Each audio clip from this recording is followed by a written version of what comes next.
to another episode of Open Mic with yours truly, Mike.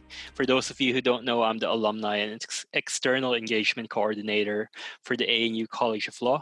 And, we do this program for me to catch up with some of our alumni, see what they're up to, and showcase some of the things they've been doing. Today we have Dan Trevanion, Arts and Law Honors grad, who recently won an award at the 2020 Lawyers Weekly 30 Under 30 Awards.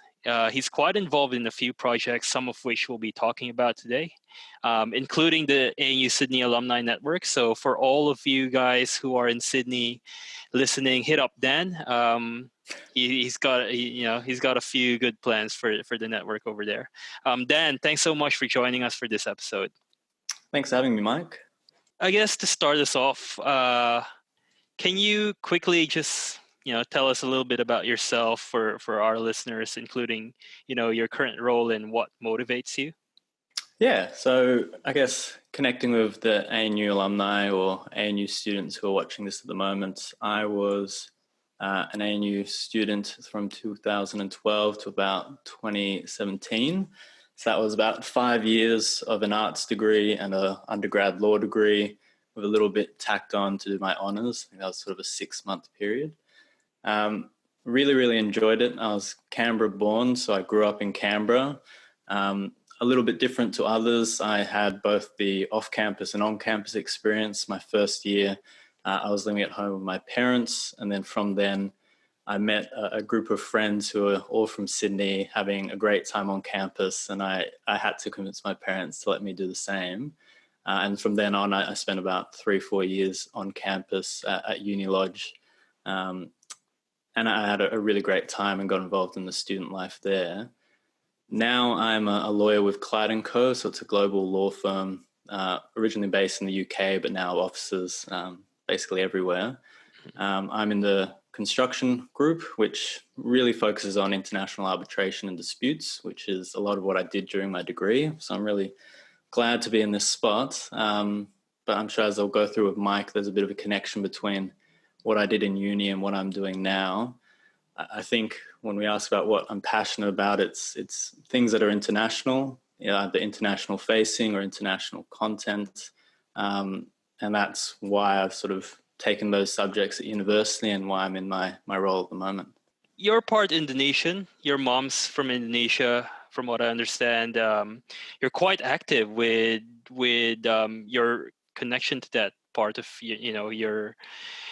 your heritage, and you work with the Australia-Indonesian Youth Association. You're currently the director. Can you tell us a little bit more about your connection with, your Indonesian heritage, and have you always felt connected to it? No, and that's probably the best place to start. My mum's Indonesian. She came across to Australia when she was about 7 or 8 years old. Her parents spoke Indonesian, but as soon as they came across to Australia, they just spoke English because that was the best way to assimilate. So when I was growing up, I didn't have any understanding of Indonesian really. I knew some foods, and that was helpful in some primary school tests, knowing what nasi goreng was. But aside from that, it was really, really basic. I picked up my language through high school and then university on an odd assumption that I thought my parents would have wanted me to. I afterwards asked them and they said, no, you could have studied whatever you want. We don't really care. So I really fell into an interest in Indonesia, and it didn't come out until I was starting to look for jobs after I'd graduated. And I think like most people, you really only work out what you're interested to when you apply yourself, and that's when you're writing these application letters, cover letters, and whatever else. And I had to look back and I go, well, what have I been interested in? What do I have to offer these places that I'm, really trying hard to pretend like I've got an interest for some? And it came to me, I was like, well, I've been studying Indonesian for 10 plus years. I've taken some study trips through ANU to Indonesia. I have all these friends that are Indonesian. It's my heritage. It's my background. That's what I want to do. And as soon as I had that thought process, it really started to click. The cover letters became a lot easier to write. And I ended up falling into a firm which it's not a coincidence that they had ambitions to open up an office in Indonesia. It's because I identified that as an interest of mine. I started putting in my cover letters, and that's the sort of interviews and reception I got from the people that I was putting that out to. So, it's a really good place to start in terms of where I've gone through ANU and where I'm at now, because it was a thread that I didn't really have an interest with until the very end of my degree as I was coming out. Right. Do you mind sharing some of the projects you're currently working on with the Youth Association? Yeah, so the Australia-Indonesia Youth Association, AYA, is about 7 or 8 years old. It was started up at ANU actually by a couple of students there who have now gone on to do really exciting and big things themselves. But they started out just trying to find a place where students and young people, after going on these great exchange programs of university, could keep up that connection with Indonesia when they're back in Australia. So now we run about 300 plus events every year in Australia and Indonesia. A lot of them are language exchanges. Sometimes they're just, cooking or dance classes. Now with coronavirus, we've taken a lot of our stuff online and virtual. We've started up this year a mentoring program with a sort of a related organization called Zindi. And we're looking to other things like case competitions, hackathons, and that sort of thing as well. Let's take a step back and look back at your ANU days. You completed a Bachelor of Arts and a Bachelor of Law honors degree at ANU. And during the course of your, very eventful time at the university, you were very active, very successful. You were part of the Jessup Moot winning team. You booked yourselves a trip to DC for that. You serve as the president of the Australian Law Students Association and also the LSS. Can you briefly talk about your experience in ANU and how it kind of shaped your views and your outlook for your career and for your life in general? I think it's all about being well-rounded and just trying to pursue other interests. You don't know what's out there until you have these interactions. And for me, the only way to do that is to take that initial step of uncomfortableness, try and put myself out there, and then you're sort of stuck, unfortunately. So for me, that first step was IT officer for the ANU Law Student Society. I didn't know how to create a website. I didn't know what I was doing. But, I signed up for it, and, I really don't want to disappoint people. So I had to learn the skills on the fly. But for me, that's the best way that I found I developed and had a bit of a growth mentality, is put myself in an uncomfortable position and then let it work itself out from there.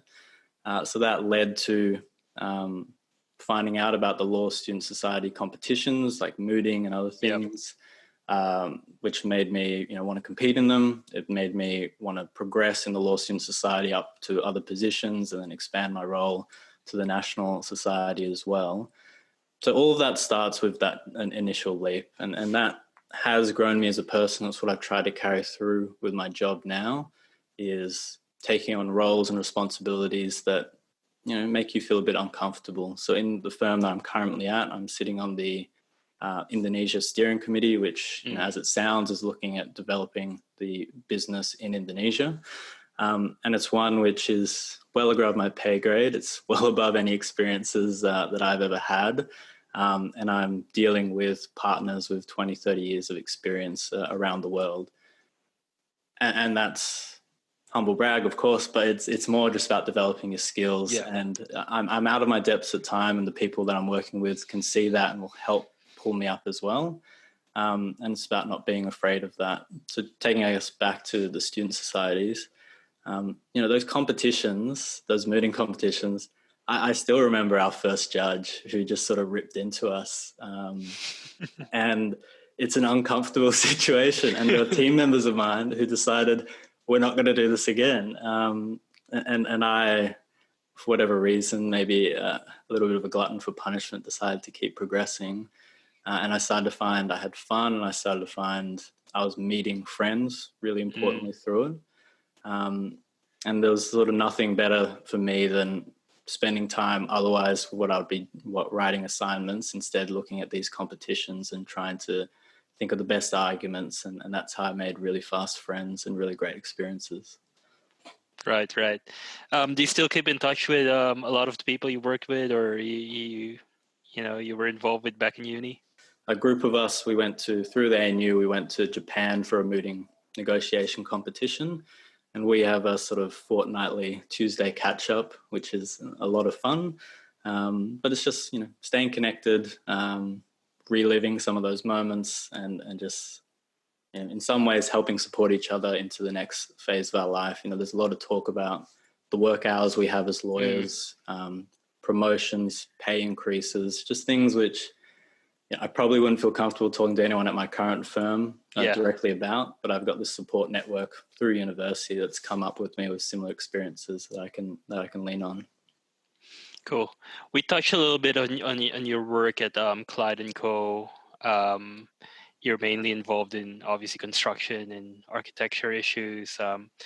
I want to touch a little bit on your involvement in Tatanga, which is, I think it's a consultancy that connects businesses between Indonesia and Australia. Can you tell us a little bit about that and what those experiences have been like for you, and what's, some of the highlights basically of your post ANU life? Yeah, highlights. I think for Tatanga, so Tatanga, for those that don't know, means neighbor in Bahasa Indonesia. And the idea, connecting with what I've talked about before, is trying to connect Australia and Indonesia. As someone with an Indonesian parent, it really, emotionally vexes me when I see articles in the news which talk down our relationship and the links that we have, or reduce it to, I think it's barley beef bombs is, what most news articles will fall into.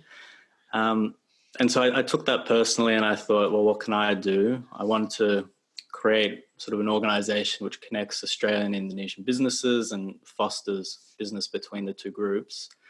So probably the highlight of that would have been a client in Indonesia that wanted to open up a cafe chain in Australia, and just sort of providing some advice on what would be required around that in terms of setting up in Melbourne, regulations, costs, etc.